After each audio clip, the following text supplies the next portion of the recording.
চিড়ের পোলাও কম বেশি সবাই তো আমরা বাড়িতে বানিয়ে থাকি, কিন্তু কিভাবে সহজ পদ্ধতিতে ঝরঝরে চিড়ের পোলাও বাড়িতে বানানো যায় সেটাই আজকে আপনাদের সঙ্গে আমি শেয়ার করব। চিড়ের পোলাও বানানোর জন্য আমাদের লাগবে ফুলকপি, বাঁধাকপি, ক্যাপসিকাম, পেঁয়াজ, গাজর আর লাগবে বিনস। আমি শেফদীপ আপনাদের জন্য নিয়ে এসেছি আজকে একটা সুস্বাদু রেসিপি। স্কুলের টিফিন থেকে বিকালের জলখাবার সব জায়গাতেই চিড়ের পোলাও একটা অন্য জায়গা করে নিয়েছে, কিন্তু কিভাবে করলে চিড়ের পোলাওটা ঝরঝরে হবে আর খেতে খুব সুস্বাদু হবে সেটাই আপনাদের সঙ্গে আমি শেয়ার করব। সবজিগুলো আমি ডায়মন্ড শেপে কেটে নেব যাতে এটা দেখতে খুব সুন্দর লাগে। আপনারা দেখছেন আমি কিভাবে কাটছি। এবার একটা একটা করে আমি সমস্ত সবজিগুলো কেটে নেব।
আমার সমস্ত সবজি কাটা হয়ে গেছে। আপনারাও এইভাবে সবজিগুলো কেটে নেবেন, আর একই মাপের সবজি কাটলে সবজিগুলো তাড়াতাড়ি সিদ্ধ হবে আর ঝটপটও তৈরি হয়ে যাবে চিড়ের পোলাও।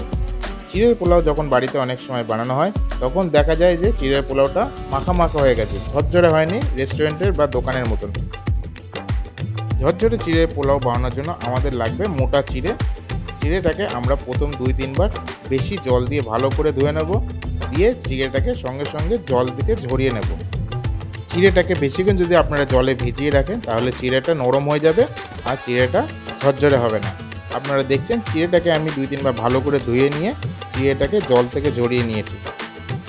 জল ঝরানোর পর আমার চিড়েটা এরকম পুরো ঝরঝরে আছে। এবার আমরা ফ্রাই প্যানে নিয়ে নেব সাদা তেল। তেলটা গরম হলে আমরা দিয়ে দেব গোটা জিরে আর শুকনো লঙ্কা।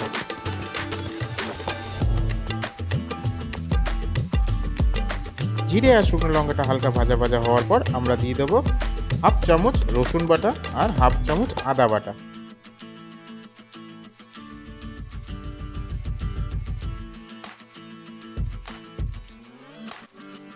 আদা রসুনটা হালকা ভাজা ভাজা হয়ে গেলে আমরা দিয়ে দেবো পেঁয়াজ। পেঁয়াজটাকে 1-2 মিনিট আমরা হালকা করে ভাজবো, দিয়ে সমস্ত সবজিগুলো আমরা দিয়ে দেবো ক্যাপসিকাম ছাড়া। প্রথমে আমরা দিয়ে দিলাম আমাদের ডায়মন্ড শেপে কাটা গাজরটা।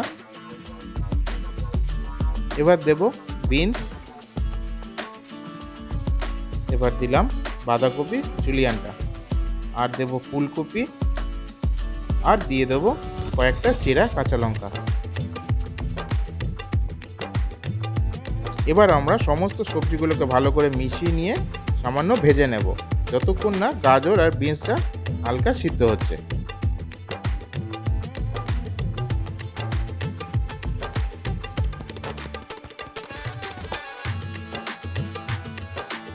এবার সবজির উপর থেকে দিয়ে দেবো আমরা সামান্য পরিমাণ নুন। নুন দেওয়ার পর আমরা সবজিটাকে কিছুক্ষণ ভেজে নেব যতক্ষণ না সবজিটা নরম হয়ে যাচ্ছে। গাজর আর ফুলকপিটা নরম হয়ে গেলে আমরা দেব ক্যাপসিকাম।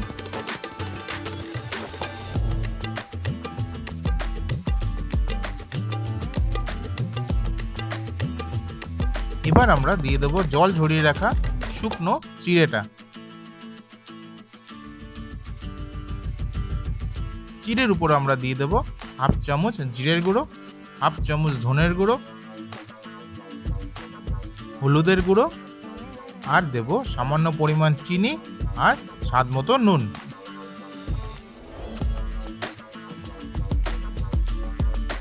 এবার চিড়ের সাথে সমস্ত মশলাগুলোকে ভালো করে মিশিয়ে নেব, দিয়ে আমরা কিছুক্ষণ এটাকে ভালো করে ভেজে নেব।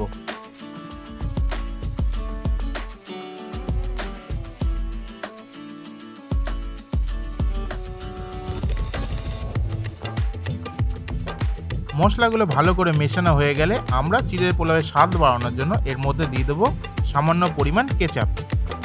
এই টমেটো কেচাপ দেওয়ার ফলে চিড়ের পোলাওয়ের স্বাদ আর 5 জনের থেকে আপনারটা হয়ে যাবে আলাদা।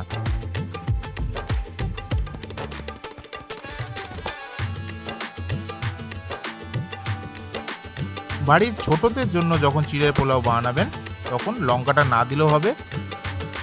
এবার আমি উপর থেকে দিয়ে দিলাম সামান্য কিছু কাজু বাদাম, আপনারা চাইলে চীনা বাদামও এর মধ্যে দিতে পারেন।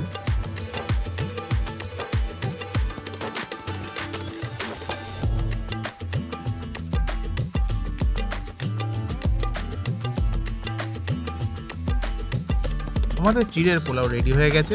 আপনাদের চিড়ের পোলাওয়ের রেসিপিটা কেমন লাগলো অবশ্যই জানান। যদি রেসিপিটা ভালো লেগে থাকে তাহলে প্রতিবারের মতন এবারেও একটা লাইক করবেন, আমার চ্যানেলটাকে সাবস্ক্রাইব করবেন আর বেশি বেশি করে ভিডিওটাকে শেয়ার করবেন।